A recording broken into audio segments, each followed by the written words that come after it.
Voilà, encore un recueil à chaud comme ça sur un parking. Donc je vais poser 2-3 questions rapidement, les gens sont pressés, ils ont des glaces qui fondent. Bonjour madame, bonjour monsieur. Alors je voudrais vous poser quelques questions. Vous avez entendu parler du Frexit ou de la possibilité d'un Frexit? Il me semble que c'est l'équivalent du Brexit. Tout à fait. C'est-à-dire sortir de l'Europe et de l'euro. Et moi, j'ai pas un avis très étayé, à savoir pas très documenté, mais j'aime bien le point de vue de Mélenchon qui pense que, comment dire, il y a beaucoup de choses à faire, il faut renégocier des traités, mais peut-être pas sortir. Et d'ailleurs, moi je pense que sortir de l'euro, ça nous coûterait très très cher de revenir au franc. Parce que ça nous a coûté très cher de passer à l'euro, donc ça coûterait aussi très cher de passer au franc. Changer une monnaie, ça veut dire changer toutes les structures, bon, après ça fait comment dire, ça fait le beurre de tous les gens qui bossent là-dedans. D'accord. Si je vous dis sortir de l'OTAN. Ça c'est différent, oui. Peut-être que là, je dirais davantage, peut-être oui. Pourquoi? Parce que, disons que je connais pas assez pour... mais, comment dire, il y a des fois où il y a eu des guerres qu'on aurait peut-être pu éviter. D'accord. Si je vous dis, vous avez entendu parler du petit souci qu'il y a en ce moment avec la polémique avec le CSA, qui veut interdire l'hymne national ainsi que le drapeau sur tous les partis politiques qui vont communiquer sur leur spot publicitaire. Qu'est-ce que vous pensez qu'on interdise l'hymne national ainsi que le drapeau utilisé par les partis politiques, et ce, quel que soit le parti politique, dans une communication adressée au peuple français?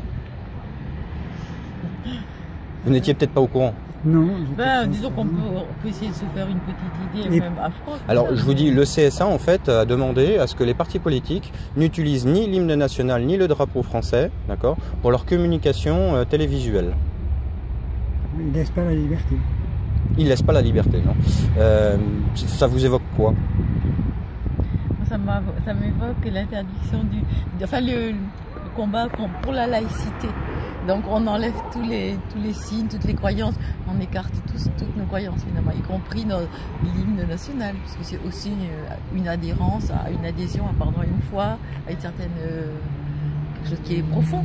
Alors si je vous proposais par exemple, alors ce qui n'est pas interdit par le CSA, du moins explicitement, je ne l'ai pas entendu dire, si on utilisait l'hymne européen et le drapeau européen dans les communications de chacun des partis politiques, à la place de nos hymnes respectifs. Comment dire, je crois qu'il y a davantage des choses beaucoup plus profondes à changer au niveau de l'Europe, que qu'on se mette d'accord sur des choses profondes, parce que c'est toujours au niveau de la surface qu'on change des choses, et ça je trouve qu'il y en a... Si je vous dis que c'est pas possible de changer, parce qu'en fait il y a 28 États européens, oui, 27 maintenant, on est allé trop vite. Et que on a donné beaucoup aux autres, et que si on leur demandait de revenir en arrière, c'est-à-dire qu'on ne leur attribue plus les choses, il faut savoir que les 26 autres vont peut-être dire non. Comment est-ce qu'on pourrait changer les choses dans ces conditions? J'avais entendu parler d'une Europe à deux vitesses. Donc séparer l'Europe en deux.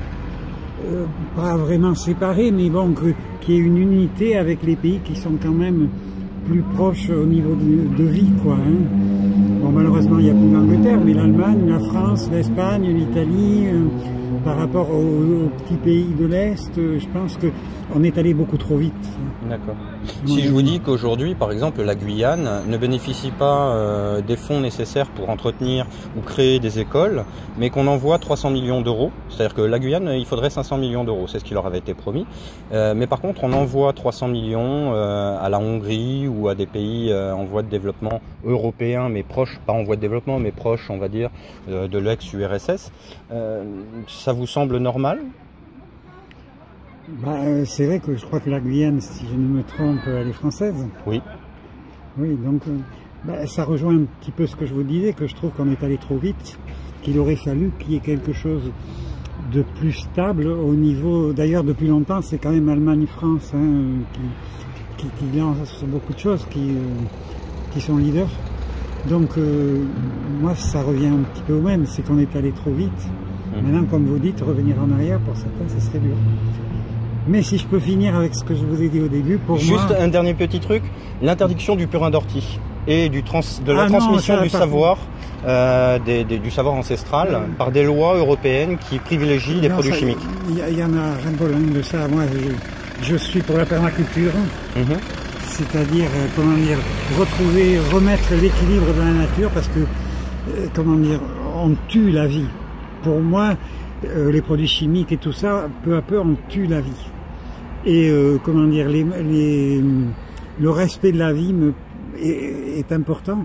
Sinon, c'est l'être humain qui, à force, va disparaître pour moi. Hein. D'accord. Vous connaissez l'UPR et Monsieur Asselineau? Non, pas du tout. D'accord. Je connais Monsieur Rabhi, Pierre Rabhi. Je ne sais pas qui c'est. Il se présente aux élections? Non, mais il s'était présenté quand il y avait eu oui, Le Pen. Rabhi, oui, mais c'est il y a longtemps, ça. Oui, d'accord. non, mais dans le respect de la nature, il est très important, Pierre Rabhi. Oui, je vois qui c'est. Il dérangeait trop. Ouais. Bah, comme beaucoup d'autres. Mais écoutez, je vous remercie pour ces réponses sur le vif. Je vous souhaite une bonne fin de journée. Je peux dire quand même ce que je pense que je vous ai dit. Allez-y. Que je pense que le changement, il doit venir surtout du changement individuel de chacun, des consciences. Des consciences individuelles. Voilà. D'accord. Pour moi, c'est ça. Très bien. Bah écoutez, je vous remercie pour tout. Je vous souhaite une bonne fin de journée. Au revoir. Merci, au revoir.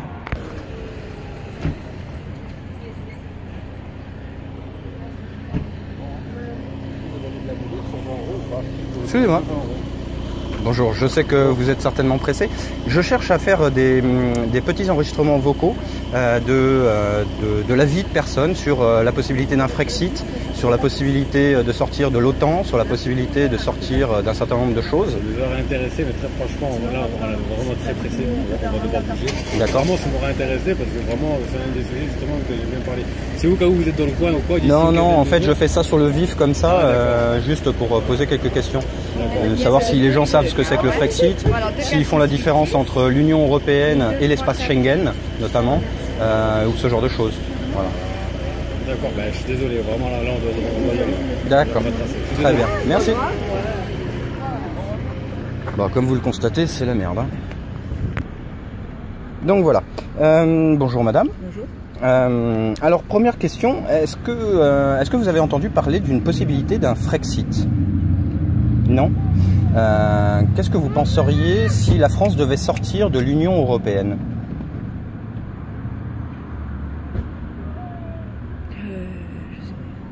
Vous savez pas?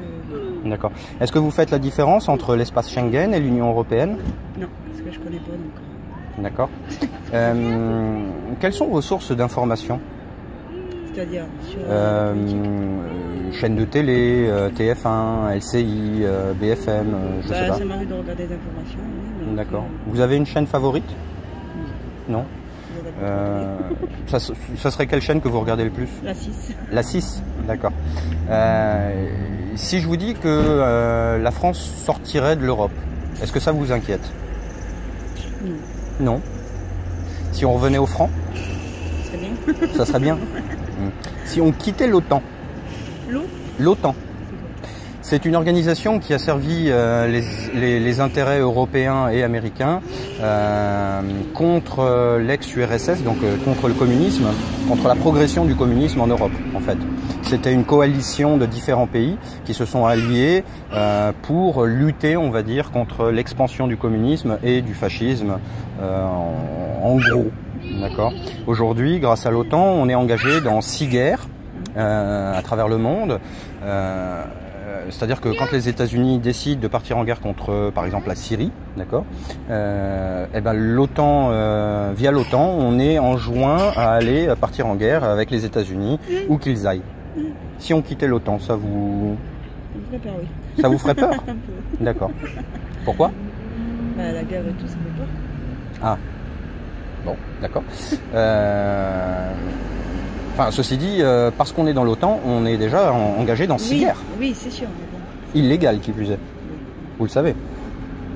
Non, vous le saviez pas? D'accord. Ok. Bon, bah écoutez, je vous remercie. Ce sera tout. Merci bien, bonne journée. Juste une petite dernière question. Est-ce que vous connaissez l'UPR? Vous connaissez Monsieur François Asselineau? Pas du tout. Jamais entendu parler. Bah, je vous enjoins à aller sur upr.fr et à regarder un petit peu ce qu'il dit. D'accord. Voilà. Bah, je vous remercie, bonne fin de journée. C'est Alors, un pote à c'est moi. parti. Bonjour monsieur. Oui. Est-ce que vous avez entendu parler du Frexit ou d'une possibilité de Frexit? Oui. D'accord. Est-ce que ça vous fait peur? Oui. Pourquoi? Ça me fait peur au niveau. Il y a beaucoup qui en parlent au niveau retourner au franc Mhm. et garder l'euro. Mais le problème qu'il y a, c'est que sûrement on ne sait pas exactement si on doit garder le franc, retourner au franc, ou si on doit garder. Alors si on engage le Frexit, on retournerait au franc. Ouais. D'accord. C'est-à-dire qu'on quitterait l'Union européenne et on quitterait l'euro. Voilà. Et ça vous fait peur? Ça me fait peur. Pourquoi? Mais il y a le pour, le contre. Il faut savoir, en fait, il faut savoir exactement comme les Anglais Mhm. se sont retirés.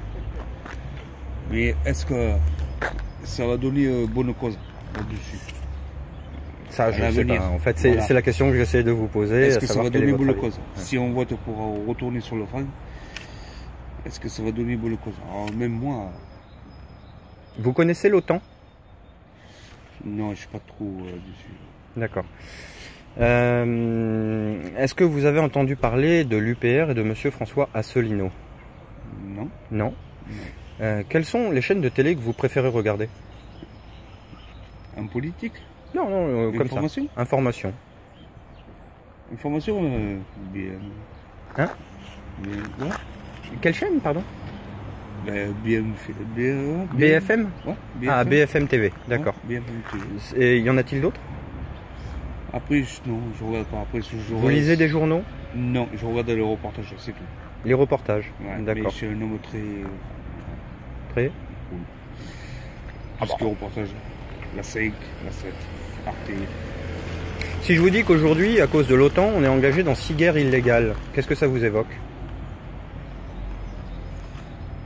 L'OTAN est une coalition entre différentes nations qui étaient à l'époque censées lutter contre le communisme, contre la progression du communisme. Aujourd'hui, certains considèrent que cette coalition est caduque, mais qu'elle nous entraîne systématiquement dans des guerres, dans des pays où on n'a pas grand-chose à y faire. Il y a de la provocation là-dessus, ouais. Et je pense que là-dessus, il devrait cesser tout ça. On devrait donc quitter l'OTAN, À la limite, ouais. à la limite. Pour D'accord. éviter une troisième guerre mondiale. Vous savez qui peut proposer ça? Pas du tout. Si je vous dis qu'il y a un seul candidat qui le propose sur les 11 candidats, ça vous surprend? Lequel? Asselineau, de l'UPR. Ah. Il peut éviter ça, vous croyez? C'est le Vous- seul qui puisse le faire. Moi je dis ça sert à rien de faire des bagarres entre pays, tuer des gens pour rien et faire et gaspiller de l'argent inutile. Ça, oui, c'est clair que c'est un Parce qu'il y a gaspillage. beaucoup de gens qui sont dans la pauvreté, qui sont dans la rue, ils dorment dehors, ils en meurent même. On n'est même pas capable dans l'Europe d'aider tous les gens qui sont dans la rue et on va gaspiller tout ça. Si je vous dis qu'aujourd'hui, les gens qui dirigent notre pays ne sont pas en France, ce ne sont pas nos présidents, ce sont des gens que l'on appelle des commissaires européens et qui décident, qui n'ont jamais été élus par exemple. Ces gens n'ont jamais été élus par le peuple. Oui, mais ça, c'est des gens qui sont de leur pays, mais ils ont des idées dans leur pays. Mais ça vaut pas. Non, attention, les commissaires Oui. sont là pour régenter en fait l'ensemble des pays de la communauté européenne. Oui. Ces gens n'ont jamais été élus, pourtant ils prennent des décisions pour nous, pour chacun des pays. Pour avoir quoi? La paix? Ah non, pas pour avoir la paix. C'est eux qui décident par exemple de notre politique agronomique, de notre politique économique. Ah non, dessus, je suis pas d'accord. Vous n'êtes pas d'accord? Non. D'accord. Nous, on a les politiciens français, c'est à eux à gérer. Si je vous dis qu'ils ne peuvent pas le faire, à cause de ce qu'on appelle les GOPÉ, les grandes orientations politiques et économiques, qui sont éditées par justement ces commissaires qui n'ont jamais été élus, d'accord, et que l'on est obligé, que l'on soit de droite ou de gauche, de respecter, sinon la France prend des amendes. Ça vous évoque quoi? C'est bon, on prend des amendes et qui c'est qui va payer? C'est nous, hein, C'est nous. les contribuables. Et c'est pas les Si je vous dis qu'aujourd'hui, la Commission européenne prétend nous offrir de l'argent pour notre agriculture, pour toutes ces choses-là, est-ce que vous y croyez? Ben là-dessus, oui. D'accord. Et Si j'espère. je vous dis que la France verse 23 milliards d'euros D'euros? à la Commission européenne, enfin à l'Europe, d'accord, et qu'elle n'en reçoit que 14 sous forme d'aide. Ce qui veut dire qu'on perd 9 milliards. Et on fait quoi après? Comment ça, on fait quoi après? C'est-à-dire qu'on donne 23 milliards et oui, l'Europe et nous en restitue 14. 14. Et sous forme d'aide. Oui, mais le reste. Eh ben, le reste, c'est pour faire fonctionner l'administration européenne. C'est-à-dire que 9 milliards sont dédiés au fonctionnement de l'Europe. Ouais, moi, je pense qu'il y a plutôt beaucoup de Français qui sont déjà à la rue, à l'heure actuelle, à cette époque-là. Et alors, si il y a des étudiants, il y a des jeunes. Moi, je suis un père de famille de 5 enfants. J'en ai 5. Ils veulent faire des formations, il n'y a pas d'aide. Pour faire des apprentissages, on refuse. Il faut qu'ils payent leur stage. Ils ne sont même pas aidés. Il faut payer 250 € par mois pour avoir un logement, un déplacement. Ils veulent travailler pour apprendre leur métier. Ils ne sont même pas rémunérés. Ils travaillent 3 semaines, 1 semaine d'école. Ils ne sont même pas rémunérés. Alors si je vous dis que tout ça, ça pourrait changer, pour sûr, d'accord, et qu'on peut récupérer 9 milliards cash pour aider nos agriculteurs, pour aider notre industrie, pour aider...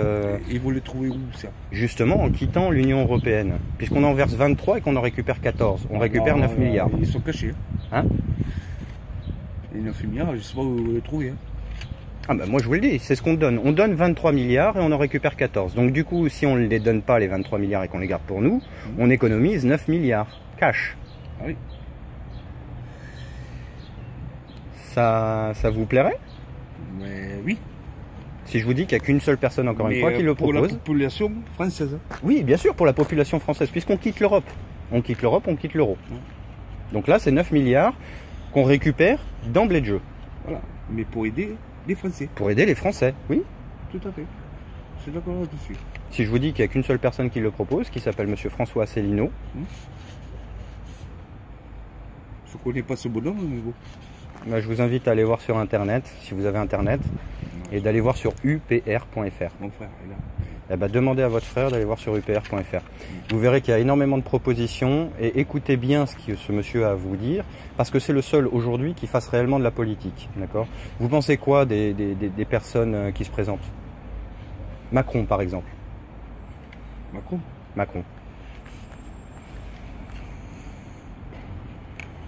J'attends encore un petit peu, j'ai pas encore... Pensez pas qu'il est un peu trop jeune ? 38 ans. Quel âge vous avez ? 50. 50. Ce monsieur a 38 ans et prétend pouvoir diriger la France. Ça vous non. Choque pas ? Je pense pas. Vous pensez pas que... Je comprends pas votre réponse. Je pense pas qu'il serait capable de gérer... Ah, d'accord. Du fait de son jeune âge et de son manque d'expérience. Non, après, bon, moi je pense que là, je sais rien dire. C'est une personne qui n'a jamais été en politique avant. Ouais, ça, je sais. Il n'a jamais eu... Et après, je pense pas qu'il sera capable de gérer... Il n'a pas fait Hollande, il risque pas de le faire lui. D'accord. Vous attendez quoi d'un président ? Président, c'est que j'attends. Déjà la base, c'est qu'il y a de tous les Français qui sont déjà dehors, qui cherchent des logements, qui n'ont plus des moyens pour relever. Il y a des hommes qui ont travaillé toute leur vie, ils ne sont plus rémunérés pour survivre. Alors ça, excusez-moi, ça c'est du domaine législatif. C'est pas l'élection présidentielle. Voilà. Mais bon, ça peut suivre après. Après, tout dépend. Comment est-ce que vous représentez un chef d'État? Qu'est-ce que ça doit être pour vous un chef d'État? Un chef d'État, c'est qu'il aime son pays. Oui. Et qu'il aide tout son peuple. D'accord. Si je vous dis qu'aujourd'hui, aucun des 10 autres candidats ne peut le faire selon l'article 121 du traité européen, et qu'il est obligé de suivre la politique européenne, qu'il soit de droite ou de gauche, d'extrême droite ou d'extrême gauche. Il faudra bien que de toute façon, que ce soit de la gauche à la droite, de l'extrême, qui est quand même... Aucun ne peut le faire. Sinon, la Commission européenne vous file une amende. Ah ben, à moins de sortir de l'euro. Et de l'Europe. Ils n'ont pas le choix. Ou ils payent l'amende, ou ils sortent de l'euro. Ouais. Et ils n'ont pas le choix. Et alors? Si je vous dis que... C'est une question piège. Oui, non, c'est pas une question piège du tout. Non, non, absolument pas. C'est une question tout à fait classique. C'est-à-dire qu'aujourd'hui, on a 11 candidats, d'accord, et on en a un qui propose de sortir directement de l'Union européenne, directement de l'euro et de l'OTAN. Je pense qu'il y en a peut-être plusieurs, non? Non, c'est le seul. Le seul? C'est le seul. Ouais. Tous les autres prétendent, on laisse croire, d'accord, que Mélenchon, machin, ceci, cela, Marine Le Pen veulent sortir, mais c'est absolument pas vrai. La première chose qu'ils disent, c'est renégocier. Renégocier. Alors je vous donne un exemple. Vous êtes 28 personnes, d'accord. Vous êtes le plus riche des 28 personnes, enfin parmi les plus riches. Vous redistribuez une partie de vos richesses, d'accord, quitte, d'accord, à faire quelques petites concessions pour vous. Et puis du jour au lendemain, vous dites aux autres, bah finalement, on va changer les règles du jeu. J'en veux plus pour moi, je veux plus de liberté pour moi, je veux pouvoir gérer mes frontières ou gérer les imports de mes produits, d'accord. Est-ce que vous êtes d'accord? Votre avis, qu'est-ce que vont répondre les 27 autres à qui vous avez offert de l'argent pendant de nombreuses années? Pensez qu'ils vont pouvoir dire oui? Je sais pas. Honnêtement. Honnêtement.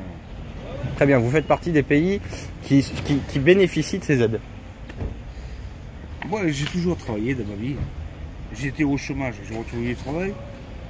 Le peu que je travaille, j'ai des enfants derrière, je les aide. Ça fait 33 ans que je travaille. La privatisation de tous nos services publics, ça vous fait peur? Non. Non? Non. Je suis tellement habitué. Donc l'hôpital qui deviendra payant ou les médicaments qui sont de moins en moins remboursés, ça vous fait pas peur? Non, tout ça parce que bon, je me suis sécurisé là-dessus avec les banques. Je me cotise moi-même. Vous vous cotisez vous-même? Ouais. D'accord. Tout ce qui est assurance vie, machin, en cas de décès pour les enfants, j'ai tout pris en charge. Moi. D'accord. C'est pour ça que après. Très bien, très bien. Bon bah écoutez, je vous remercie, je vais m'arrêter là. Je vous souhaite une bonne fin de journée. Vous aussi. Merci bien, bonne